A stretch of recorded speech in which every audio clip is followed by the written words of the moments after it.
Good afternoon, everyone. Welcome to Impact Tuesdays. I see that everyone is logging in, so we'll just give it a minute for everyone to get settled. Thank you for being here. I am Jennifer Krishka, CEO of the Jewish Women's Foundation of the Greater Palm Beaches. If you're not familiar with our organization, we are a social change foundation that is dedicated to advancing the status of women and girls in the United States and in Israel, which we do by providing grants to various organizations who align with our mission, creating educational programs for the community. We have a professionals network for women, and we also have 2 leadership development programs that we run, one for teens and one for young women. If you're interested in learning more about JWF, you can visit us online at jwfpalmbeach.org.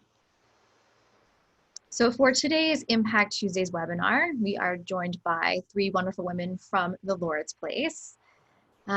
So first, we will hear from the Honorable Ann Brown, who is a board member from the Lord's Place. And then we have Val Stanley, the Director of Women's Services, and Mona Duffus, who is the Chief Program Officer. So thank you again for being here, and Ann, I'm going to go ahead and turn it over to you.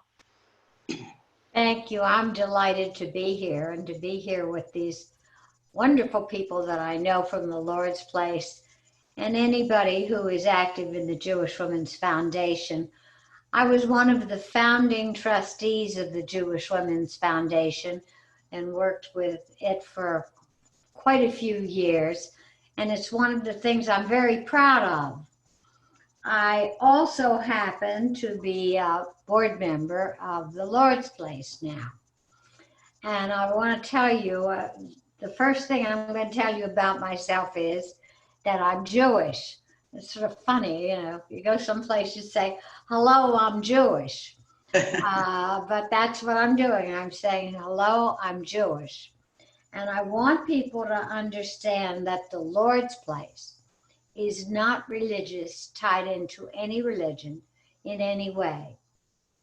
The name of it came about because someone, they deal with the homeless and with those newly unincarcerated.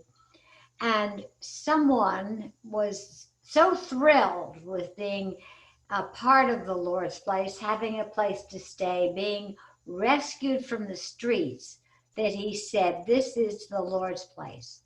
And this was early on in the beginning. And so that became the name.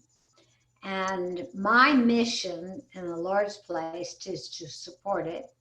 They do absolutely wonderful work, as you'll hear today and hear from 2 marvelous women from the Lord's Place. But I want everybody who's Jewish to understand it has no religious affiliation whatsoever. It just does work for the people newly out of jail and especially for the homeless. And today our problems with the homeless are myriad and mighty, and this group is doing a brilliant and marvelous job. I'm honored to be on the board. And I just, as I say, was also honored to be one of the founding trustees of the Lord's Place. And I love getting them together. I'm making a real shidduch. And a shidduch, in case you don't understand, is a match. So you go on and have a wonderful day today. And you'll all hear very interesting things. Thank you for letting me talk to you. Of course. Thank you so much for being with us, Ann. Take care. Thank you. Okay. So I am going to start with Mona, I guess. So we'd really love to hear more about the background of the Lord's Place, you know, what the mission is, the kinds of services that you offer. And also if you can tell us, you know, how things are going right now in the current situation. Yeah, so thank you so much for having Val and I here, and Anne. We are just honored to be part of your world, and we just thank you so much for all your support. It really does make a difference. So, as Anne mentioned, the Lord's Place is rolling into its 40th year of existence. Was founded by our late founder, Brother Joe Ranieri, whose life was touched by homelessness. His brother died on the street, froze to death. And so he really wanted to bring awareness to the plight of the homeless and started essentially a soup kitchen 40 years ago. But then, continued to think about, this dilemma and said, what really helps individuals who are homeless? So that's really how the birth of our first housing program came about, our main campus. It's still in existence today, down in Boynton Beach, and serves 50 homeless men and women, or 50 homeless men who are incarcerated or who have experienced homelessness. At the Lord's Place, we have about 9 housing campuses, everything from women's services, where Val is the director and oversees and makes sure that our women who are experiencing homelessness or incarceration are successful in their second chance. We have a family campus that serves 37 families and about 76 children, where we are helping to break that generational cycle. As Anne mentioned, we do have a reentry service for those coming from jail and incarceration to give them a second chance. And then we have job training and employment, which is a dotted line to our social enterprises. So folks are able to get job skills, job training, and be successful moving forward as well.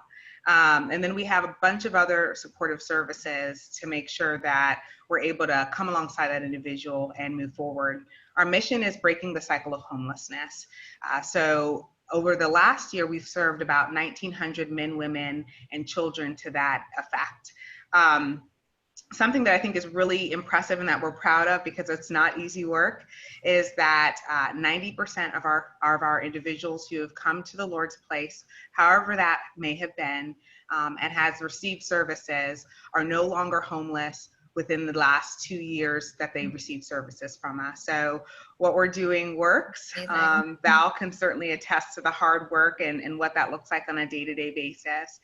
And so with respect to what's happening right now in COVID, this has been something where it's unprecedented for all of us, and we're working really hard to make sure that our clients are taken care of, particularly through our outreach program. We are on the streets and are connecting with individuals who are homeless. So the vast majority of our services have moved to remote methods, because we want to make sure that our staff is safe and our clients are safe.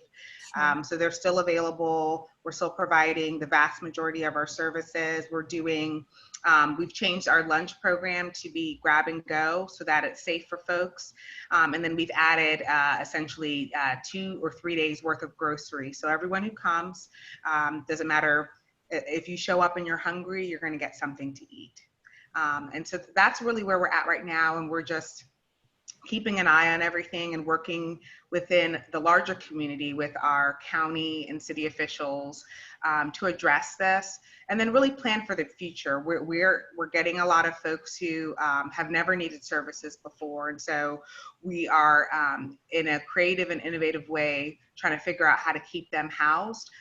And for those who do fall off of that financial cliff, how to get them right back on their feet. So that's, if we're looking at the future, something that we're planning for to be able to support our community. Thank you. And I do want just to point out for everyone who is participating in today's webinar, we will definitely be taking questions, and we'll leave time at the end for questions. If you would like to submit a question, there is a Q&A feature at the bottom of the screen. So you just select that and you can type in your question. Thank you. So Mona, I'm wondering, can you maybe talk us through a little bit with what someone experiences when they come to the Lord Place, let's say, just to give people an idea of kind of all of the wonderful things that you do to really help and support people? Yeah, so someone may come to us because we've been working with them right there on the streets, building a relationship, We are fortunate to have individuals with lived experience. So people who have experienced homelessness, people who have gone through the reentry system, have been on their feet for some time, and also have gotten a special certification to be able to work with individuals who are experiencing homelessness. So they may come in through our doors, they are greeted, they might be served a hot lunch, and then they are connected with someone who asks, so how can we help? You know, what are you experiencing? What have you been through? How can we come alongside you? And from there, we're able to connect them to wherever would help them the most. So for our women's services, often that next call is calling Val and saying, hey, I have a woman, you know, maybe she went to jail and she has no body, and she's standing in our lobby, and she's scared, and she needs help. And then Val gets on the phone or comes over and talks to that woman. We make sure that that our services, our women's services, make sense for what she needs. Maybe part of what she needs, in addition to the housing and all the supportive services, is a job. So we do that assessment, and it's individualized, and then we connect them. It's really a help up, not a handout. And so they might go to classes to learn to think differently, to build their resume. They might participate in one of our apprenticeships where they're learning and getting certifications in culinary, and are able to take advantage of some of our scholarship programs that we connect with Palm Beach State on. So maybe they want to get their nursing, you know, their CNA license, and we can help support them in that. And then when they go to Val, and she'll really talk about that, they are connected with a case manager and a peer specialist, so someone with lived experience who is available to them 24/7, and who really walks them through what this looks like. And our Women's Services program is part of transitional housing. We're currently the only provider of transitional housing for women in Palm Beach County, which means that someone who doesn't meet that criteria, meaning they have to have been on the street for a year, and have some pretty significant other issues, they would just have to remain on the street, because there'd be no other place for them if it was not for the Lord's place. So they may participate in job training. They might come at, you know, Val will talk more about what happens at Women's Services, but they might be connected to a therapist or a psychiatrist. And they might be connected to just things that help someone feel human and alive. So different extracurriculars. A lot of our programs also give back and serve in the community, so have options there. And then our favorite time is when someone is able to move on, when they have gotten that job, when they have secured that housing, and we're able to help them move into their new place. But they're always a TLP person. Often a lot of our folks come back and become a peer specialist because they know what it's like and they want to give back. Is there a restriction on how long someone is able to stay at one of the facilities? Yeah, so our transitional housing, we typically plan for someone to stay a maximum of 2 years. We have housing for individuals who have a lot more challenges and barriers that's supported through our local housing and homelessness HUD continuum, so they can stay a little bit longer. What we have found, though, is because we wrap our arms around each individual and wrap them up in services, although they're able to stay about 2 years, a lot of our folks in transitional programs leave within 12 months successfully. So they really get motivated. They just need that support, and then they're able to go on and move forward. That's amazing. So Val, can you tell us more about women's services and what that entails, transitional housing and everything that goes along with what you do? Well, first, let me share with you my gratitude for, again, being part of the Jewish Women's Foundation family. I will say family. As I shared with you earlier, I miss meeting face to face to be able to share all the work that we've done through your support. So thank you for that. Women's services, at least the departments that I oversee with the transitional housing, encompass Burkle Place, which was the first that was developed in 2013, where we house 11 women who were defined as falling between the cracks. In other words, they didn't identify themselves as being part of one particular silo, having survived domestic violence, having mental health issues, whatever the case may be. So that was developed with the idea that we would take these women off the street, but give them the skills to be able to move forward.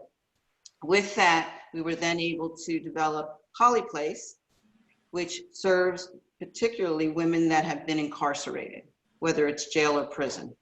And that serves 12 women in the West Palm Beach area. From that, we realized after the women did all the hard work within the program designs, there was no place for them to go because the housing in Palm Beach County, as we know, is just ridiculously high. So we were fortunate enough to be able to open Burkle West, which is our graduate housing program right behind Burkle Place, which again welcomes any of the graduates of any of the programs that we provide to move into apartments, 3-bedroom apartment, but there they pay rent. They pay a very minimal rent, but they still have, as Mona said, the arms around them of the Lord's Place, knowing that if they need additional support, it's available to them, but they're pretty much living independently with their jobs, with, you know, engagement back into the community, so on and so forth. So those are the campuses that I directly oversee, and I'll talk a little bit more about where we're going in the future in a bit.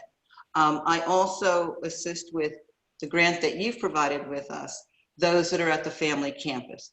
So when Mona shared that there were 37 families there, most of those are women head of household. So the curriculum that you assisted us in providing, those women are also exposed to it as well. So let me just give you a little bit of the background of the grant that you've awarded us and how this relationship continues to grow, and how you, as the Jewish Women's Foundation, have truly made a huge impact in the Lord's Place and the services we provide. Thank you for GROW, which stands for Gender Responsive Opportunities for Women. From our GROW award, we were able to then offshoot and morph into our WAGE initiative, which is women accessing gainful employment. Because of those two, I want to share just a little bit of history on how we've projected and gotten to this point with all of you. Your initial funding became the foundation of the gender responsiveness services throughout the agency. You opened up that conversation for us to have.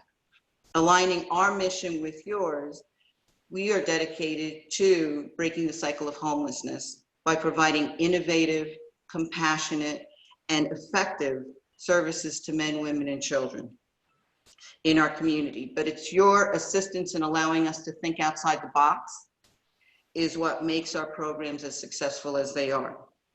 We're able to address the women's needs based on their needs, not based on any of the assumptions that we think the women need. We're able to do so without a cookie cutter approach.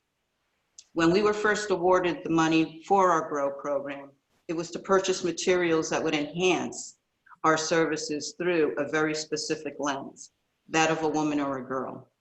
Through research that I had conducted back then, I discovered Dr. Stephanie Covington, who was a pioneer in the development and implementation of gender responsive and trauma informed services.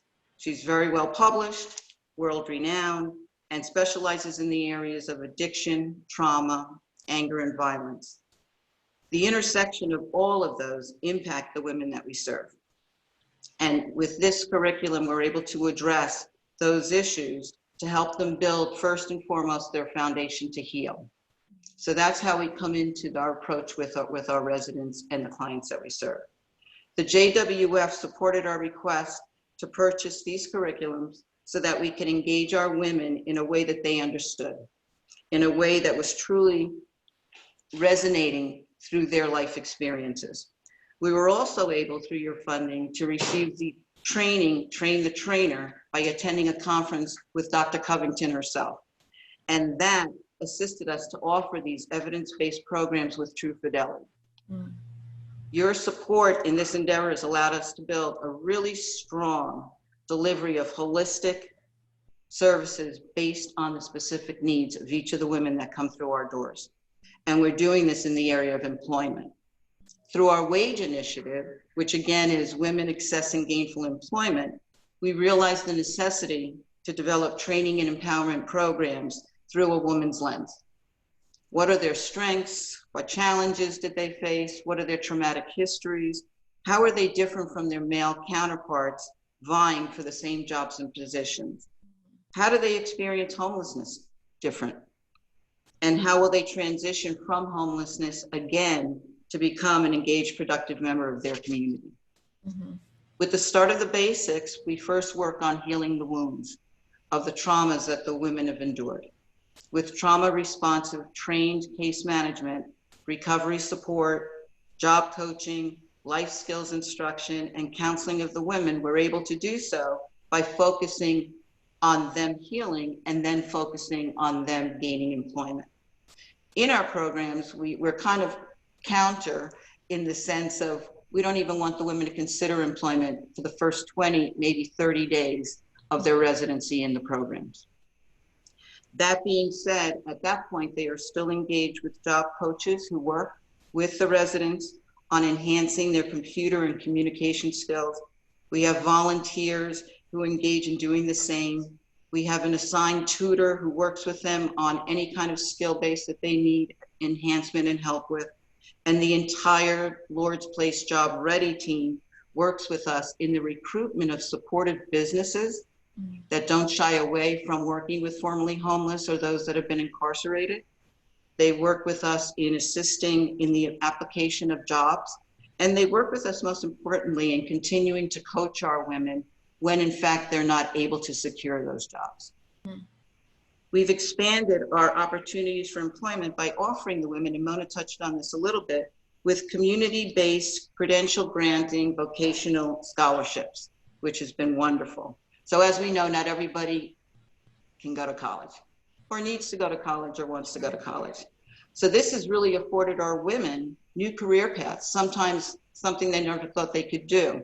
And some of those have been in becoming CNAs, in a forklift operator, and we have now a certified yoga instructor.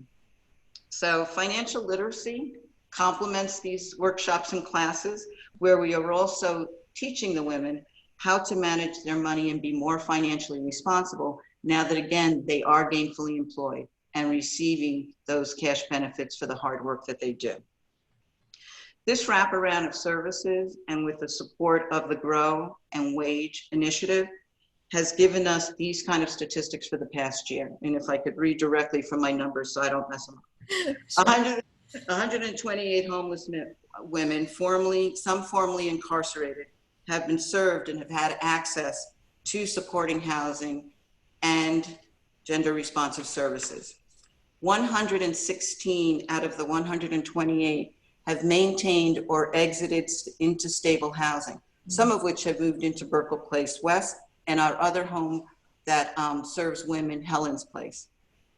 109 out of 128 directly participated in our gender responsive workshops and or curriculum. 66 out of 128 have maintained or increased their income. Some, however, are still working with our SOAR representative to see if they're eligible for SSI or SSDI. So those numbers are not reflected in that report. 98 out of 128 have maintained recovery from their substance use by avoiding relapse. And what astounded me most was 989 hours of workshops, educational instruction, presentations by professional women and or professional groups of women have been provided to our participants alone this year. Again, this is all through the support of the JWF. Thank you. Thank you again, because it's been through your support, your shared vision to end homelessness, we're able to provide such services. I wanted to share that the agency has taken such a stance on gender responsiveness that we did create a team, and that team is our Women's Services team, and we created a mission statement of our own. And that mission statement is, our mission is to grow and foster an interdepartmental community of women leaders who empower and support each other to create integrated women's services. We seek to provide women with sensitive, informed care, promoting healing and self-sufficiency. And this group is a combination of job coaches, case managers that represent each of the campuses in which our women reside, our family campus therapist, an advancement team member, and a community outreach worker. And all of our conversations are surrounded around the resources that you provided with us and how we can best roll out those resources at each and every campus, even through our outreach in the community, because of our gender responsive curriculum that the JWF has provided with us. So thanks. We're very happy to support you, and I'm so happy to hear that it's been so successful. Thank you. I have a couple follow-up questions for you. So one of my questions is, of these women that you've worked with, what percentage would you say have experienced trauma prior to coming to you? I can easily say 100%. 100%. One of our practices, when a woman comes into the program or wishes to come into the program, I'm blessed to be able to meet with each and every one and conduct an interview, an intake of sorts. And during that interview process, they share with me how this happened to them, and what circumstances brought them to the point in which they needed our services. And there is not one woman that I've ever met that did not have a traumatic experience as a precursor to where she was today. We also offer all of our women, when they come in, an ACE assessment, which again looks at the experiences that this individual has experienced before she was the age of 18. And as the study shows, that if a person suffers trauma early on, that they in fact may have a higher chance to experience, you know, whether it's substance use, mental illness, homelessness, whatever the case may be. So we have adopted in our agency that there's an assumption that everyone has been traumatized, and that we use those kind of communication skills, delivery of services, so that we honor that individual's past so that we can move them forward towards their future. Okay. And how would you say you're addressing women's needs? Or rather, how are women's needs, from your experience, how do they differ from what you're seeing with men? I think it's critical that we use a gender lens in when we're providing services, and that's certainly a big part of our philosophy with JWF. But I think that for those of us who are not in the work all of the time, sometimes it can feel a little bit abstract to say things like that. So if there's maybe an example that you can provide that would provide some insight into what that really means to use a gender lens in your work, then I would love to hear that. Well, for me, if I may, I'll say that I'm a feminist. So I come off with how we can celebrate, learn from, and grow and support one another. As Mona said, it's always a hand up, you know, working and rising each other. But when I started this work with the gender responsive ideology, I didn't necessarily want it just for the women of the agency. I had been campaigning for a long time to have the same opportunity offered at the man's campus, which I am thankful that we finally do offer. Just that we now use Dr. Covington's curriculum for men in trauma, and they have workshops that are conducted so that they can deal with their issues in a manner in which they can hear it, they can speak it, and it's relevant to them. So I think the biggest thing to walk away from when it comes to gender responsiveness and what that looks like, when a woman enters my world of, you know, women's services, it's all about being a woman. It's all about the fact that they are raised differently, spoken to differently, relate differently, you know, whatever it may be. And we do that in the way we have the housing. In our libraries, even at each of the campuses, we only have books written by women for women, so that we can learn and grow from those great predecessors in our lives, or those, you know, women that are important today. We're not ashamed of talking about our bodies, our sexuality, our emotions on any of the campuses, because as we experience, women may be more conversant than men about what those feelings are. So everything that we do in women's services is really catered to what the women themselves say that they want. I'm not an expert on women, I'm an expert on myself being a woman. So I turn to the experts, who are each and every woman that we serve, and say, what is it that you need to help you grow to be the woman that you want to be? So I hope that answers your question as far as how we roll out those services. It does. Thank you. And I don't know if Mona, you want to add something. Yeah, I just wanted to add just a little bit to what Val so eloquently presented. Is, as you can imagine, being homeless on the street as a woman is a lot different than being a man on the streets as women. So there's a whole spectrum of trauma that we are addressing. For a lot of our women, it looks like they are that when they come in to our care and start to progressing, that they are very functional, right? But we always want to get back to that root cause and help them to truly heal and to be able to move forward. So I don't know how many of you have been able to visit some of our facilities. Obviously, we're in the middle of a pandemic, but when that's safe to do again, we would love to have you come, because from the moment a woman or man, they have different needs, but from the moment a woman steps foot onto one of our properties, everything about it, we want it to scream, you have value, you have worth, and you are safe. So they are beautifully done. Our motto is, we would not put anyone into housing if we wouldn't live in it ourselves. So I mean, it's beautifully outfitted, it's comfortable, it's safe. We really want the women to know that they are that this is a new day for them, and the future can look a lot brighter. So that's just all I wanted to add. Sure. And we actually did a site visit, I think about a year or so ago, to Burkle Place, and we did get a chance to see that, and the facility really is beautiful, and we really enjoyed being able to meet with the women who live there. And certainly once everything returns to whatever normal will look like, we would love to schedule another visit to meet with the women there. So Absolutely. yes. So Val, I know you wanted to share a personal story from one of the women that you work with. I did. No story is better told than the one that comes from the individual who experiences it. So I did want to share this story of a resident at Holly Place, our program in West Palm Beach. She writes, after being released from incarceration in late 2018 for crimes fueled by severe drug and alcohol use, and this is a pseudonym name, Susan began her journey of sobriety and restoration.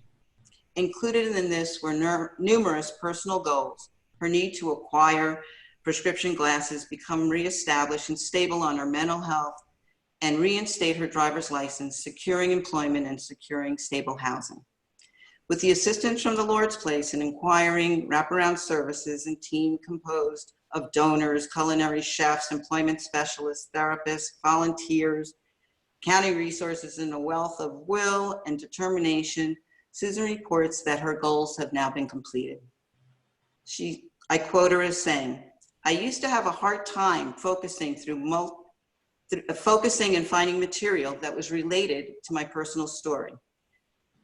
However, actively listening, engaging, and working through the multiple," and she has multiple in big letters, I don't know what that means, Covington curriculums that are specifically designed to meet the unique needs of the women who are addicted to alcohol and other drugs or have co-occurring disorders.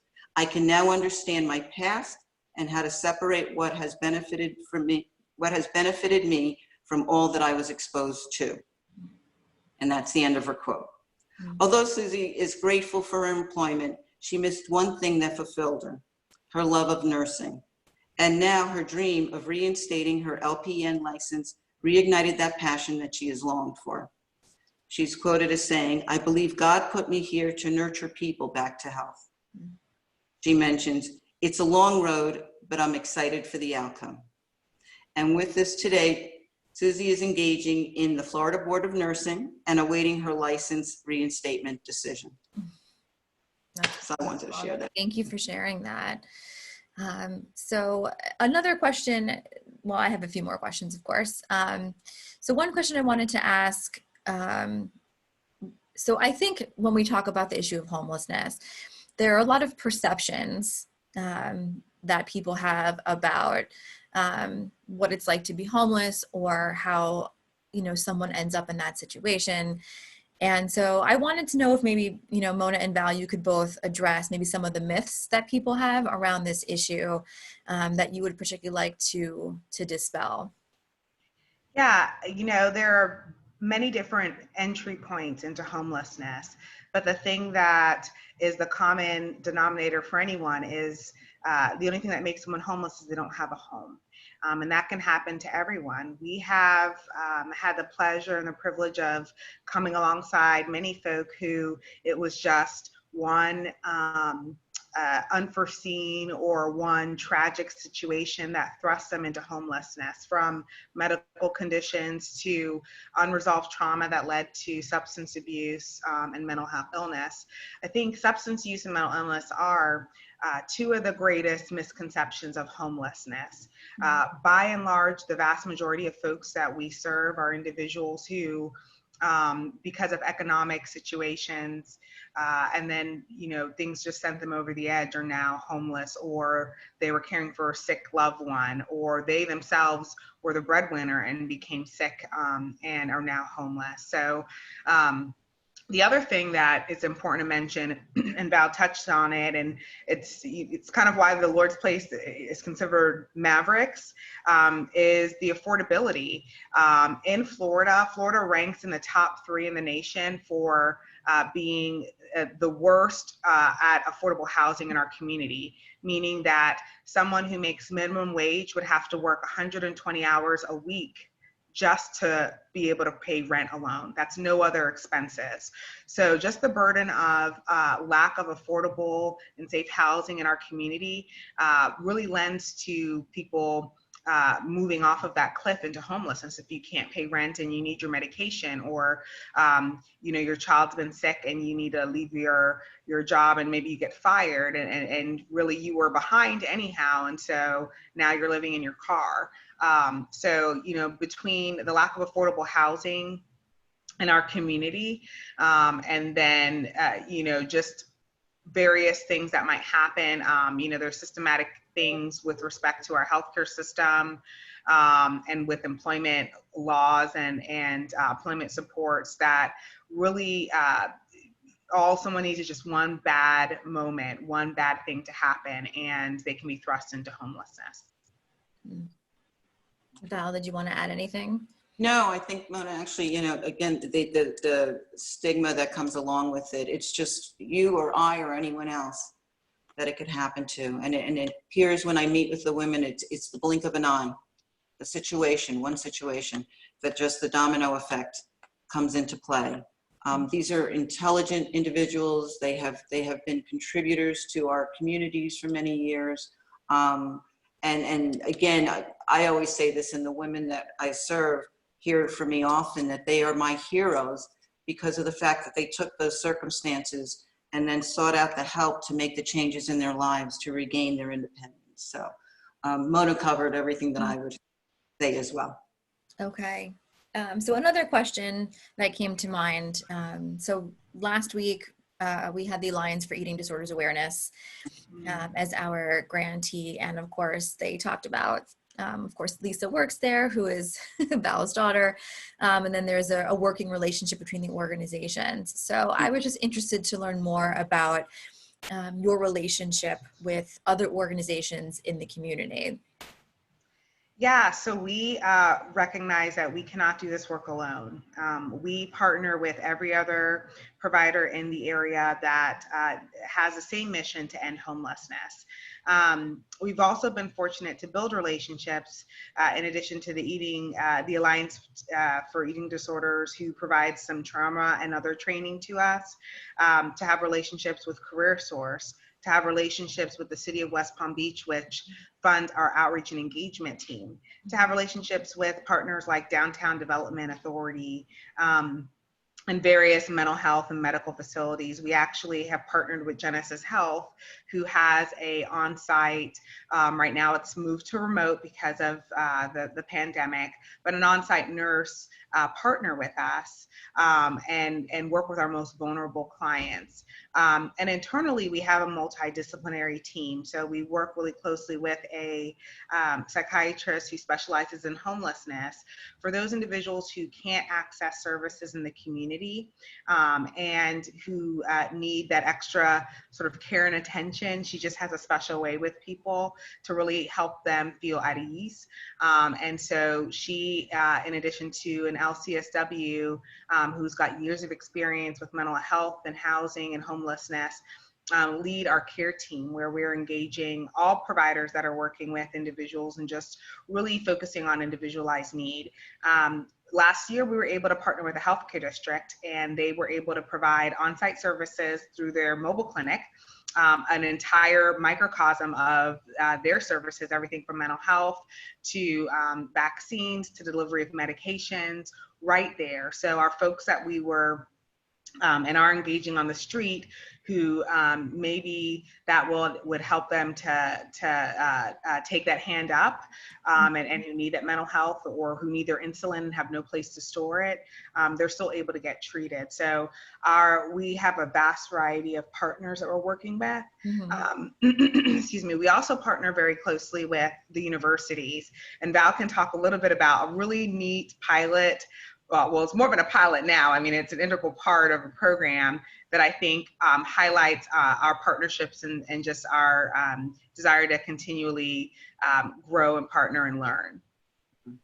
Yeah, thanks, Mona. I wanted to share that, again, besides the ones that Mona has mentioned, we work very closely with the Drug Abuse Foundation. They come and do workshops. ABDA, again, for supporting those that have been survivors of domestic violence. We work with the Lung Association for smoking cessation. So again, any of those agencies that are out in the community that the women say, hey, I need help with, we are out there knocking on their door and saying, how would you like to partner with us? One of the great opportunities that we've had in women's services has been to work with interns at FAU, Palm Beach Atlantic, Palm Beach State, Nova.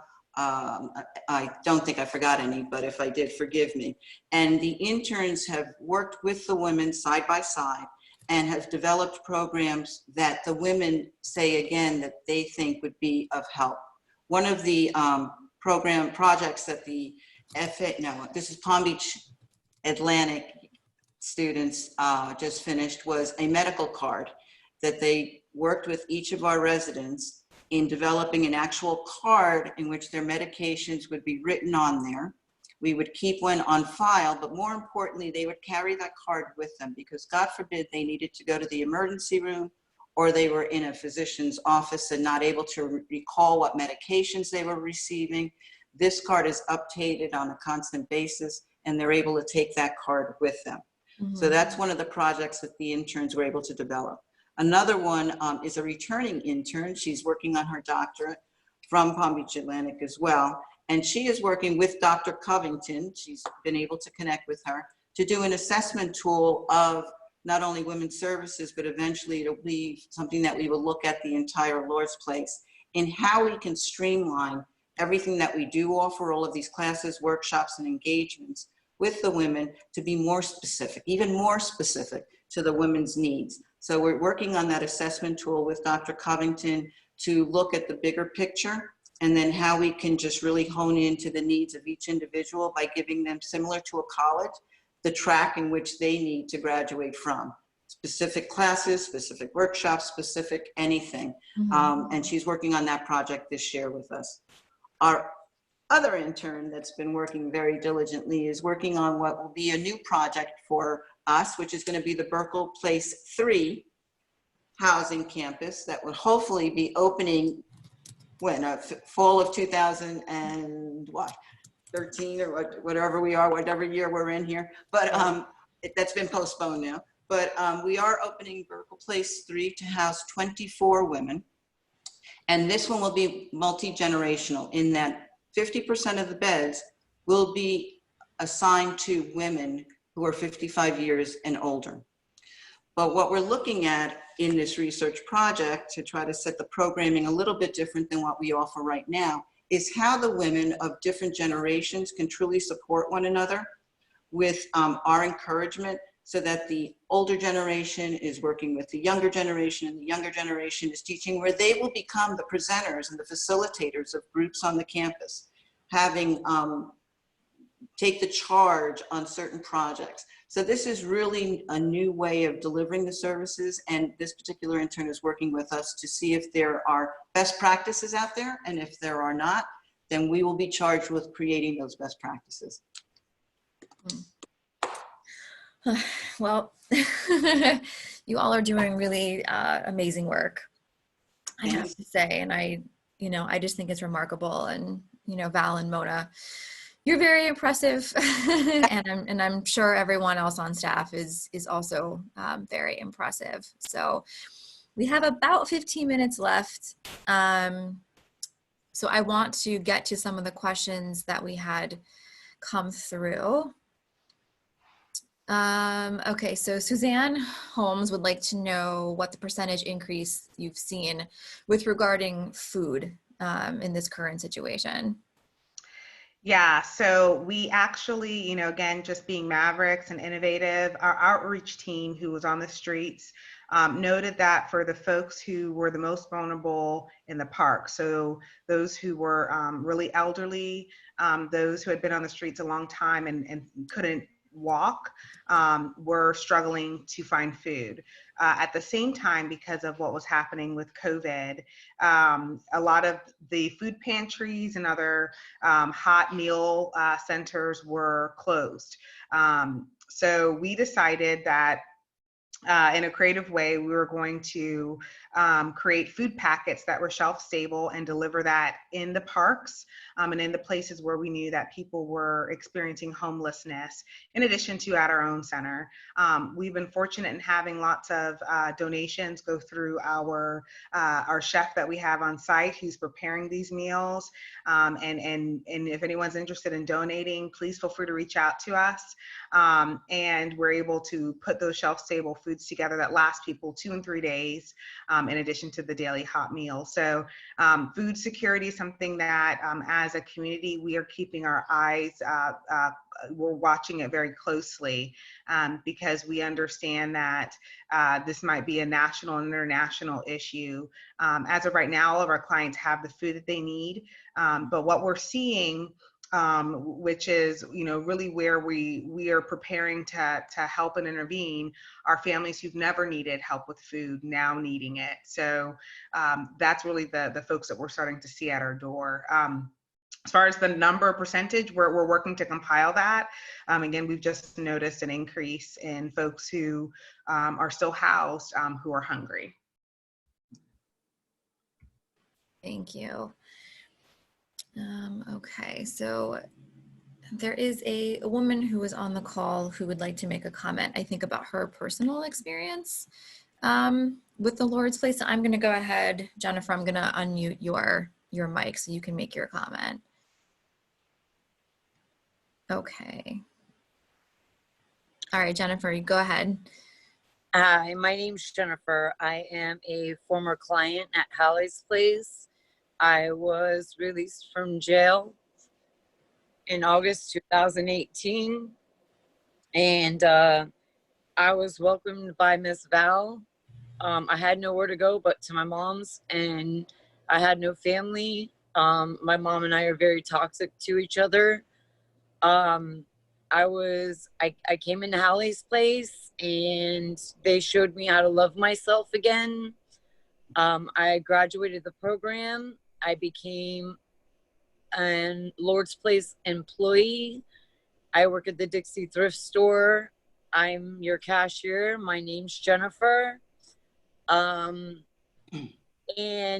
during this crisis, I've also had a setback in my life, but the Lord's Place has still continued to provide me with love, hope, help, support, people within the organization to help keep me on the right path and keep my life moving forward so that I don't become homeless or relapse or go back out in pure addiction. And about abuse, I didn't realize until recently how emotionally I've been allowing people to abuse me.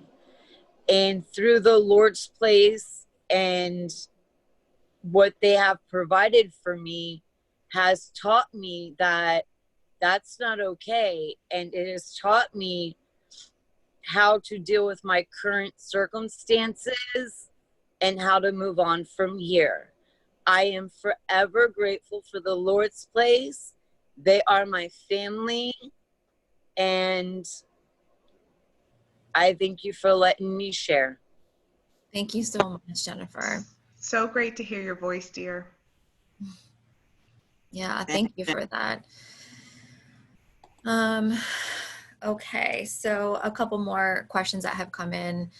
Well, so Suzanne asked also if there's sufficient funding to meet your increased needs. I'm going to go ahead and guess that the answer is probably no. But tell us a little bit more about that, and also, you know, what some of the needs are right now that you're seeing, especially around kind of immediate goods or services, with the current situation being what it is. Yeah, so we are still in the thick of this thing and trying to figure out and anticipate what those needs are.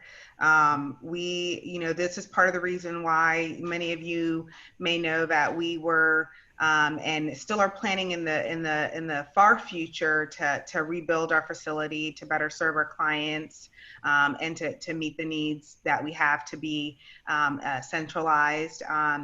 As Val mentioned, we are still, it's part of our strategic plan to expand women's services as the only provider of transitional services by 50%.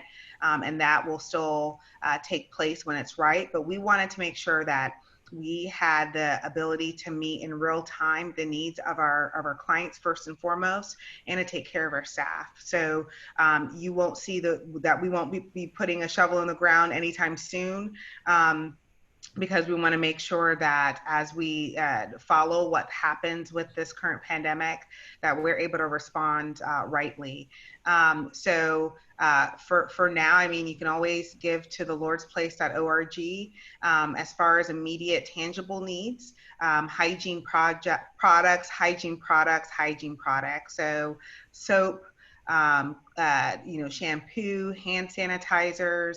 And then we also have a number of folks, we say we have about 300 people who spend the night with us throughout all of our campuses. And so just like we're having trouble finding cleaning supplies, that extends to our clients. So any of those types of products, and then shelf-stable foods.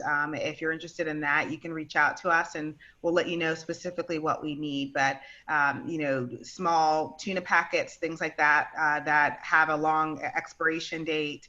Our chef will certainly let you know what are some things that we need specific on that, so that we can continue to feed people and make sure that they have food in between on the weekends, et cetera. This is dynamic, to be sure. But for right now, we're really trying to focus on meeting the physical needs. I will say that at present, we've been fortunate to not have any clients or staff test positive for COVID. We do have plans in the event that someone does, because we know it's highly contagious and it's probable. But we've been glad that anyone who has had symptoms, we've been able to get them a test, and they have been cleared. So. Again, we just appreciate your support and caring about us, and just wanting to know how we're doing and how our clients are. Yeah, absolutely. And I don't know if we mentioned this earlier, but the Lord's Place is based in Palm Beach County. Mm-hmm. So you're sitting within Palm Beach County. Yes, ma'am. Correct. Okay.